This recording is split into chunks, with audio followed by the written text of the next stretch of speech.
The activity of heaven, the relationships of heaven, these are our focus over the next few weeks, and that should make sense. If I told you that we were going to go on a trip to a nice destination, your question would likely be, well, what will we do there, and who will be there?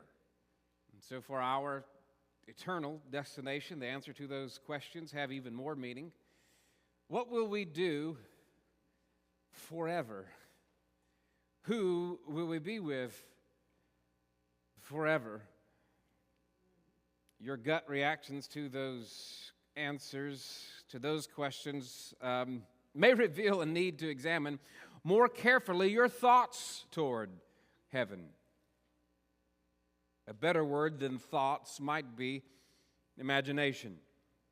We begin today with the activity of heaven, and we'll follow up later with the relationships of heaven. And while these might be pleasant enough topics for most, some might struggle with the idea. What if I'm bored? What if I'm bored in the next life? What if I don't like the people? What if I don't like the activities? Eternity is a long time to be around people and activities that you don't like. Some might think and have said out loud, quite honestly, I'd just rather cease to exist. This sentiment was captured by the legendary cartoonist Gary Larson in this Far Side comic. It says, "Wish I'd brought a magazine." As he often does, Larson packs a lot into a single panel. Here we have heaven depicted as little more than cloud sitting, boring, static, restful perhaps, but that probably would soon give way to restlessness. The cartoon captures so many of the cultural errors that I hope you'd be able to spot given our time studying the oracles of God. It confines heaven to the sphere of up. Forget the notion of uniting heaven and earth. It's just up, and well, all that's really up is clouds, light and fluffy stuff with little substance. It's also, of course, a case of wrong identity. It pictures a man having become an angel, complete with halo and wings, of course. Only thing missing is the harp, right? Curiously, heaven couldn't do anything about his vision. He still has the eyeglasses. The next comic, however, did not leave out the harp. It says, "Welcome to heaven, here's your harp. Welcome to hell, here's your accordion." So what's highlighted here is also the discrepancy in tastes. I imagine the accordion player doesn't appreciate this one. I imagine still more don't necessarily think of harp playing as their idea of a good time. Want to divide Christians? Ask them what music should be in church. Ask them what music will be in the next life. So what will become of our likes and dislikes that differ from one another in eternity? Last Far Side comic to illustrate the point. You see a man on a cloud shooting into the heavens and a bird falling down. The caption says, "You sure you're supposed to be doing that, Mitch?" This one appeals to me. What if the things that I like in this life are missing from the next?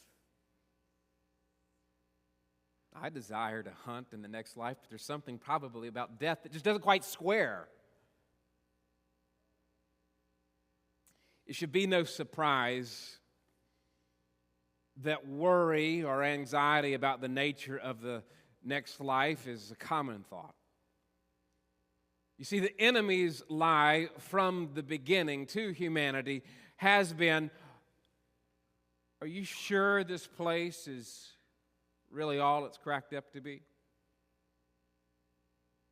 God is really holding back from you, you know. Our confusion about what is good and our inability to enjoy the good results from the influences of our enemy and from our fallen nature. Our confusion about what is good and our ability to enjoy the good results from the influences of our enemy and from our fallen nature. Even for the believer, we can easily fall short in our imagining and embracing of the next life. We are the victims and perpetrators of our own failed imaginations. I repeat, our confusion about what is good and our ability to enjoy the good results from the influences of our enemy and our fallen nature. But in the next life, our enemy will not be there, and we will be changed. Remember what we've said, part of heaven's perfection is the passing away of former things. The influence of the enemy will be one of those things. We will be saved from him and from his effects. Our prayer, deliver us from the evil one, will finally be answered. It will be the final form of salvation. If you've been around here for any length of time, you've heard us talk about salvation in terms of justification and sanctification and glorification. We say that we are saved from the penalty of sin and justification, that we are saved from the power of sin and our sanctification. We are looking forward to that glorification in which we are saved from the very presence of sin. Saved from the presence of sin in our external environment and also free from the presence of sin within ourselves. So from the start, let's address then this idea of heaven as boring. What would cause boredom? What causes boredom in this life? Well, one thing would be lack of variety. Repetition, same old thing. Or perhaps there's a lack of a challenge or lack of stimulation. Or on the other hand, it requires so much challenge, there's so much stimulation, we don't even want to try it. Think about playing games. Candyland is entertaining only for so long. But some of you might say, I don't ever want to play Trivial Pursuit. That's another level of boring, especially depending on who you're playing with. So the lack of a challenge or things that seem impossible to us could cause boredom. There's also, of course, the lack of appeal just based on personality. Things you simply do not enjoy. I have to warn you that attempts to give a strict logic about why heaven won't be boring, those kind of answers will fall short. Even if I give you counterparts to all of these reasons to why we get bored, the rebuttal will quickly follow. If I say, listen, in heaven there'll be lots of variety and lots of stimulation and lots of things for you to do based on your personality, you might say, as lovely as all of that sounds, I will inevitably get tired of those things. After all, eternity is very long. So in some instances, our best option for understanding the activity of the world to come is to understand how it is that the frustrations and shortcomings of this life do not exist there, and, maybe better, how your mindset about such things will undergo a purification and perfection that brings about real, final, true joy, true pleasure. We only get hints of it in this life. Let me read for you the thoughts of someone who wrote one of my favorite chapters in all of literature. It is written in a book, ironically, with a very boring title, Orthodoxy. Yay! Orthodoxy is a book by G.K. Chesterton. It's his book of defending Christianity, but it's an apologetic not on a rational basis. It's his own personal conviction. It's what he called his spiritual autobiography. One modern writer called this work Thomas Aquinas Meets Eddie Van Halen. If that description or those people do nothing for you, there's one more example of how this business of all of us enjoying the next life remains a mystery. The title of the chapter in Orthodoxy that I want to call your attention to is called The Ethics of Elfland. The Ethics of Elfland. And I'm sure I've read this to you before on more than one occasion in the past, but it's fitting for this topic, and good thoughts are worth repeating. It's called The Ethics of Elfland because it's Chesterton's appeal to how the underlying lessons of fairy tales speak to a truer reality. He uses it to remind us that the basis of measurement is not this fallen world. The basis of measurement is rather a fantastical life with God from which we've fallen. And Chesterton warns us that his writing in this chapter is an unavoidable inadequacy, the attempt to utter unutterable things. I want to steal that and apply it to this sermon. Any sermon on heaven is an unavoidable inadequacy. But I hope his masterful writing helps you draw your mind away from the idea of heavenly boredom. Chesterton writes, all the towering materialism which dominates the modern mind rests ultimately upon one assumption, a false assumption. It is supposed that if a thing goes on repeating itself, it's probably dead, a piece of clockwork, not alive. People feel that if the universe was personal, it would vary. If the sun were alive, it would dance. This is a fallacy even in relation to known fact, for the variation in human affairs is generally brought into them not by life, but by death, by the dying down or the breaking off of their strength or desire. You see, a man varies his movements because of some slight element of failure or fatigue. He gets into a bus because he's tired of walking, or he walks because he's tired of sitting still. But if his life and joy were so gigantic that he never tired, well, the very speed and ecstasy of his life would have the stillness of death.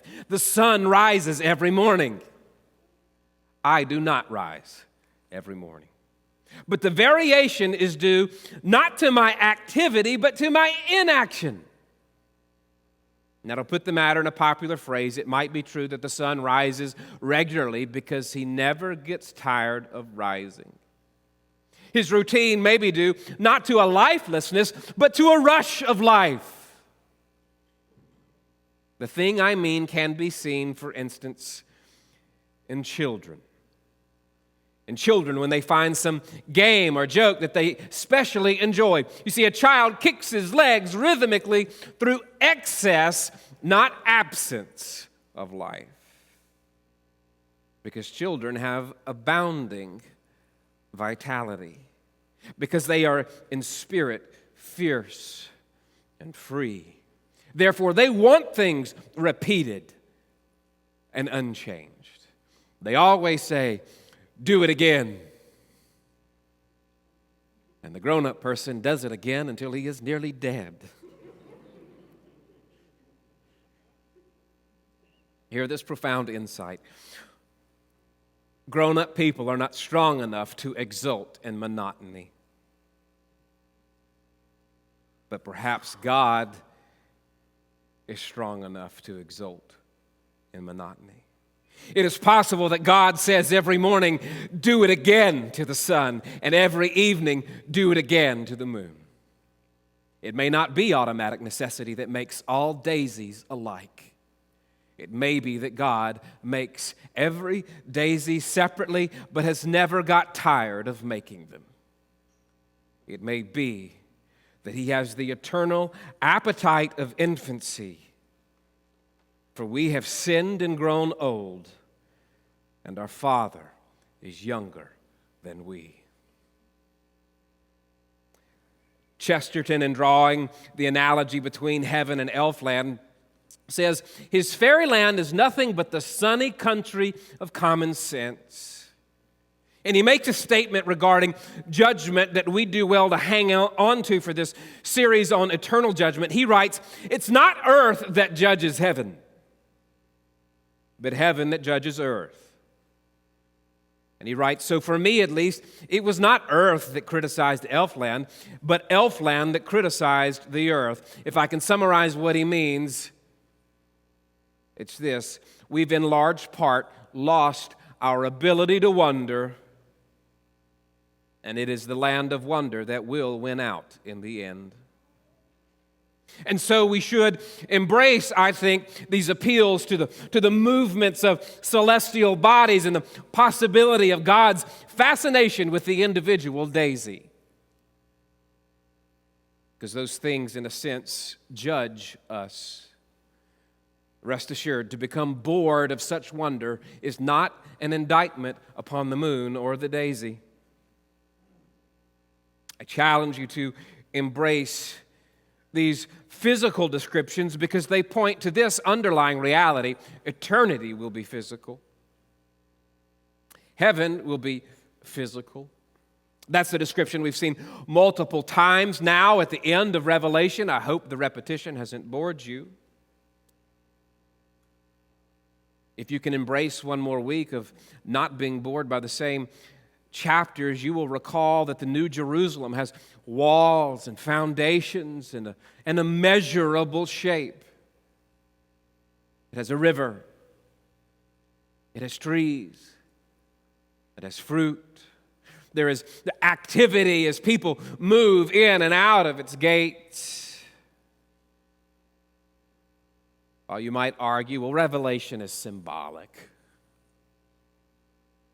Careful. Good theology demands some measure of physicality. You must deduce as much from the resurrection of the dead. We will be reunited to our bodies, and bodies must have places. The physical world we get to enjoy will have a variety. We've been in Revelation 22. We began with a summary of it. We started with that big idea in Revelation 21 and 22 that we are not escaping this earth to go to heaven. Heaven is going to join us. It is going to come down, and earth and heaven will be united. And then we began to make some observations about this new existence, that heaven is perfect. And we have some ways listed for us in which it is perfect. We talked about 5 last week. Now I want us to see some more details. A tree with multiple fruits. Revelation 22, verse 2, in the middle of its street on either side of the river was the tree of life, bearing 12 kinds of fruit, yielding its fruit every month. The leaves of the tree were the healing of the nations. A tree with multiple fruits, that suggests physical delights for the senses and for the body. And of course, variety, not just one fruit on this tree, but multiple. For those not dulled by this world, it suggests magic. Again, from Chesterton. He writes, all the terms used in the science books, because that's where we need to go to learn about fruit trees, right? Science. All the terms used in the science books, law, necessity, order, tendency, and so on, are unintellectual because they assume an inner synthesis which we do not possess. The only words that ever satisfied me as describing nature are the terms used in the fairy books: charm, spell, enchantment, They express the arbitrariness of the fact and its mystery. A tree grows fruit because it's a magic tree. I find that sort of approach to things of God far more useful than some of the contemporary approaches that dull the senses, that leave the bookends of Genesis and Revelation as just symbol. A recent example of this, and I'll name names because he's been so forward about it recently, would be William Lane Craig. He's a man whose intellect, no doubt, cannot be questioned, someone who is a useful defender of the faith, but whose approach to Scripture I find suspect. Not too long in an interview, he claimed that Genesis, quote, includes elements which, if taken literally, would be so extraordinary as to be clearly false. Take, for example, magical trees with fruit that, if eaten, would impart the knowledge of good and evil or immortality, or the presence of a talking snake that tempts the man and woman to sin.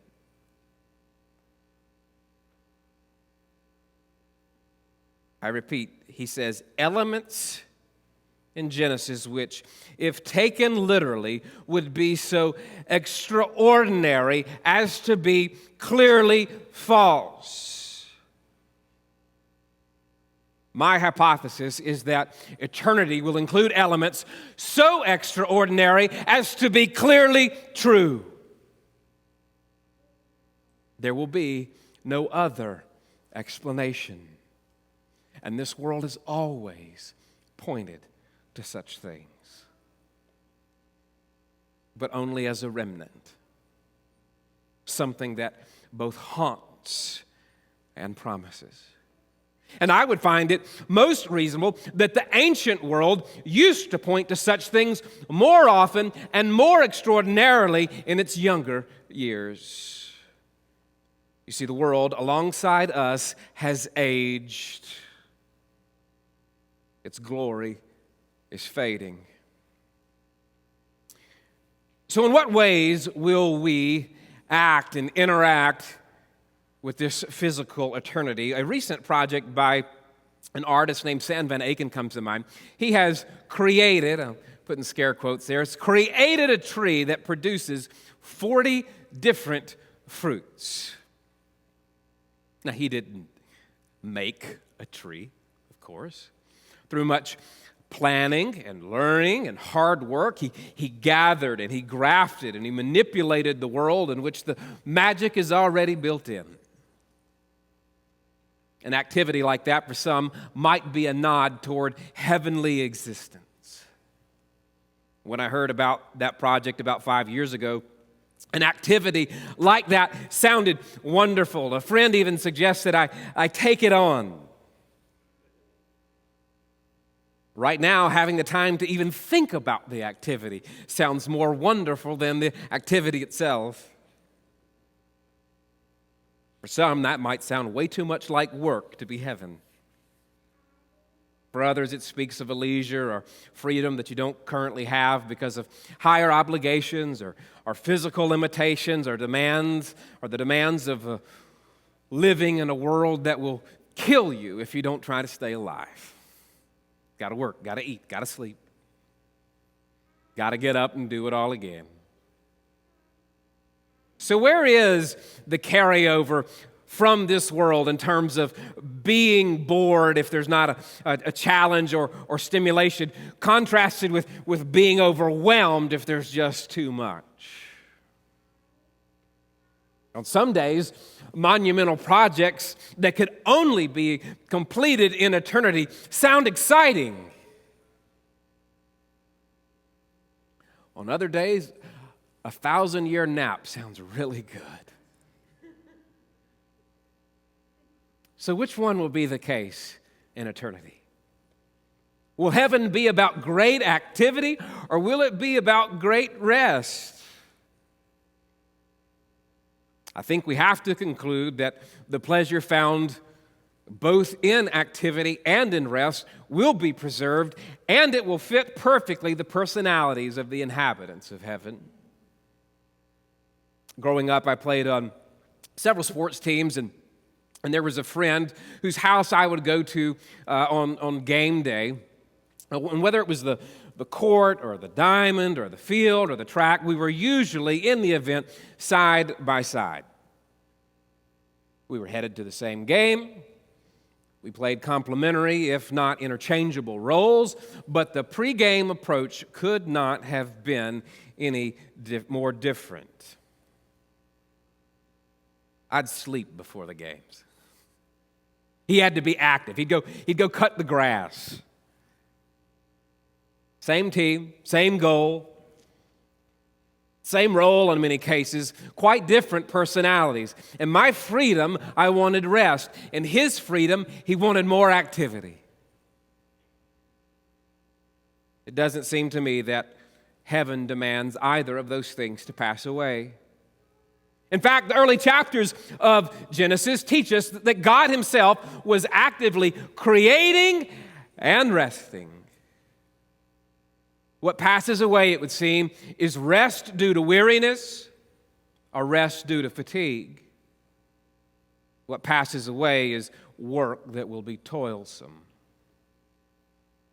And so heaven will be a place of intensity and rest.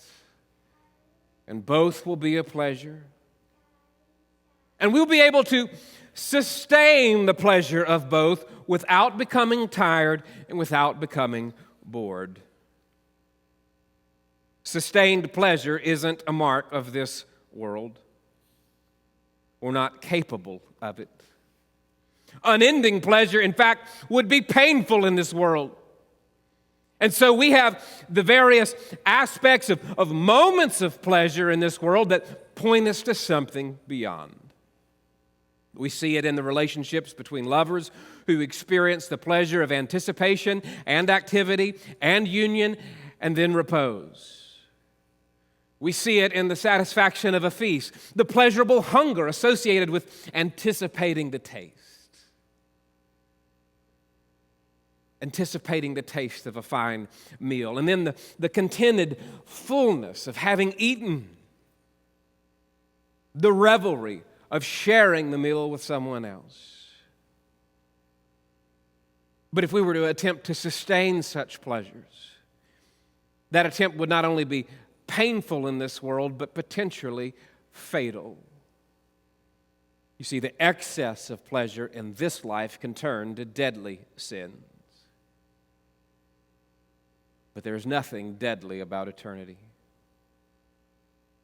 And so in that land, the feast is never gluttonous. The relationship never lustful. The gain is never greed. The rest is never sloth. The glory never pride. And those pleasures being fulfilled leave no room for wrath or envy. And with no room for wrath or envy, there is room for the celebration of shared pleasures, but also the celebration of, yes, even our differences. It will be interesting to see how that develops. We like to do different things. How does the person whose idea of a good time that looks like a midnight rave dwell with the person who would rather have afternoon tea? There is not the case that one will simply be done away with, no matter how superior you think one is to the other. It won't simply be the case that heaven is big enough for each of you to have your own separate quarters away from each other. See, whatever good exists in those things is preserved in some fashion. It may not be that we in the next life we'll all enjoy the same delights. But I think it will be the case that we can always enjoy each other's enjoyment.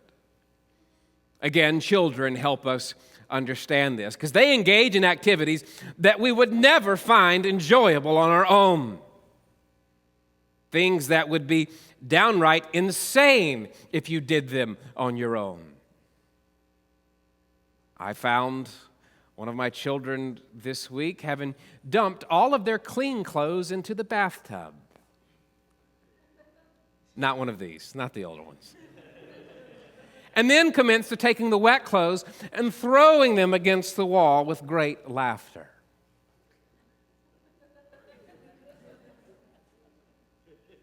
I was able to enjoy the activity through them. But it'd be quite odd if I were the one dumping my clothes into the bathtub, throwing them against the wall by myself, and laughing with great joy. We will be able to enjoy one another fully. If what you desired in this sermon on the activity of heaven was an exact description of what we will be doing, an itinerary of sorts, an itinerary of the activities of heaven, I'm sorry to disappoint. But the truth is, attempts at specific details are often more disappointing, or they lead to perplexities that are hard to answer. But I'll play the game. I'll give you some popular examples of questions that are always there. Someone always asks, will there be sports in heaven? Is there a cornfield that gives way to a baseball field, or is this just Iowa? I don't know. I mean, hitting a home run feels really good as the batter. Giving up the home run as the pitcher doesn't feel that good. I'm not quite sure how both can exist. Will there be art in heaven? I don't know. But it would be strange to meet Rembrandt there and have him say, yeah, I don't paint anymore. But I can also understand how one might behold the face of God and never care to look at anything else. And that's the sort of mystery that it takes an artist to answer, or at least one that can paint well with words. C.S. Lewis, in his creative book about the differences between heaven and hell, titled The Great Divorce, imagined a person in heaven having this discussion with a person in hell. He says, when you painted on earth, at least in your earlier days, it was because you caught glimpses of heaven in the earthly landscape. And the success of your painting was that it enabled others to see the glimpses too. But here, talking about heaven, you are having the thing itself. It is from here that the messages came. There's no good telling us about this country. We see it already. In fact, we see it better than you do.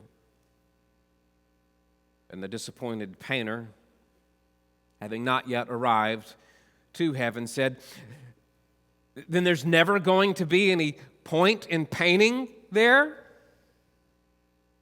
To which the response came, I don't say that. Eventually, there'll be some things which you'll see better than anyone else, and one of the things you'll want to be able to do is to tell us about them. But not yet. At present, your business is to see. Come and see. He, capital H. He is endless. Come and feed.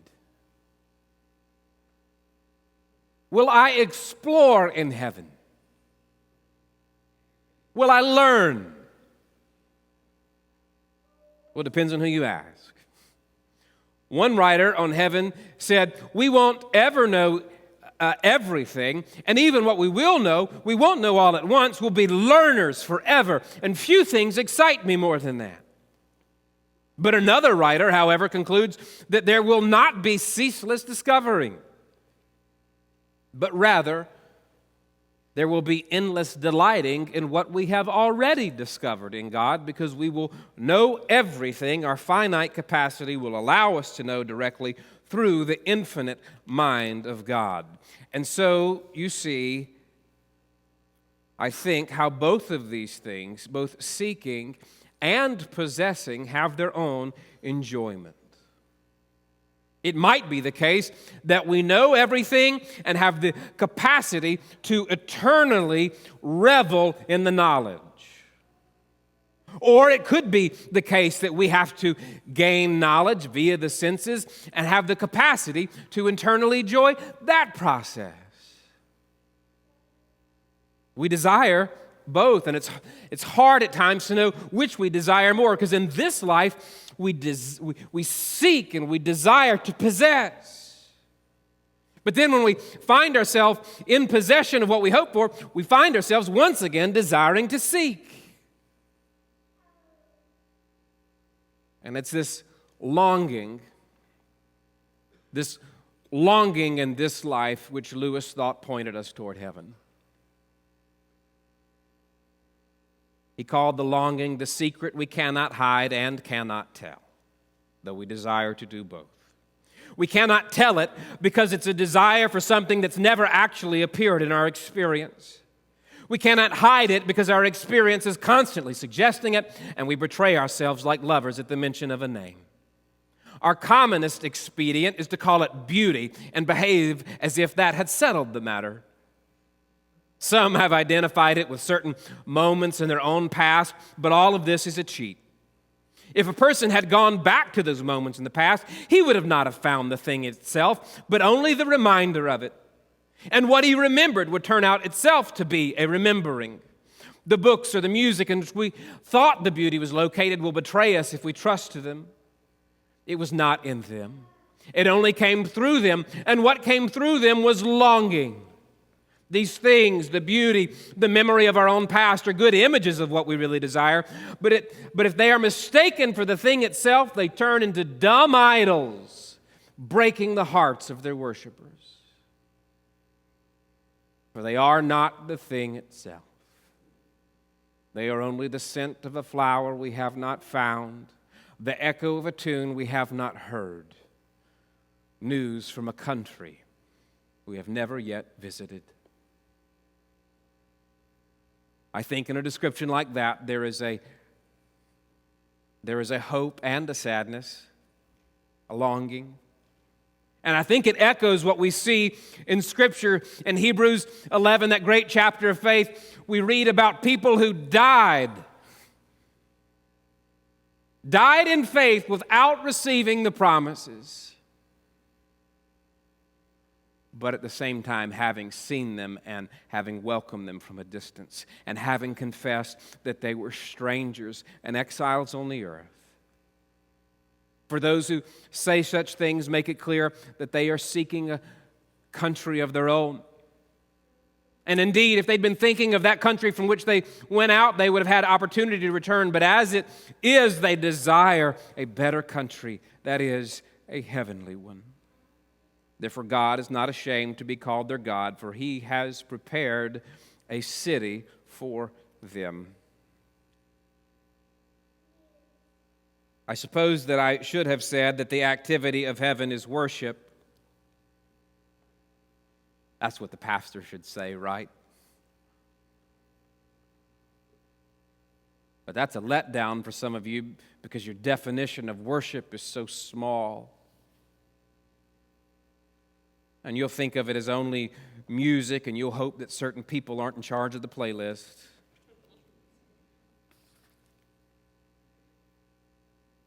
Let me close with this strange verse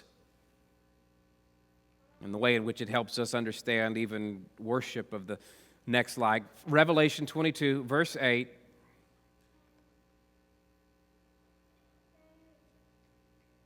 I, John, am the one who heard and saw these things. And when I heard and saw, I fell down to worship at the feet of the angel who showed me these things. That's a pretty embarrassing revelation. John, the close apostle to the Lord Jesus, the one whom Jesus loved, the one with whom he entrusted this final revelation of the Scripture, finds himself worshiping something other than God. You see, we're not yet fit for heaven. And even John, upon hearing and seeing the things of heaven, just fell down and worshiped the being in front of him. What do we learn from a verse like that? I think we learn this. We have some idea of what we will be doing or could be doing or want to do, but even the best of us in our current capacity would fall short of knowing how to go about the activity of heaven. And so the angel had to say, John, don't do that. John was right. Fall down and worship, but John, hold on. This was just an angel. You believer, in eternity will be higher than the angels. You will be higher than something that if you were to see right now, you would want to worship. You will become so able in your activity in the next life that you will judge angels. It will be the place where what you do and who you are will finally exist in perfect unity. It will be the place where what you do and who you are will finally exist in perfect unity, and you will be like God, and you will participate in the activity of the Father and the Son and the Holy Spirit, because you will be united to them. And it will not be boring.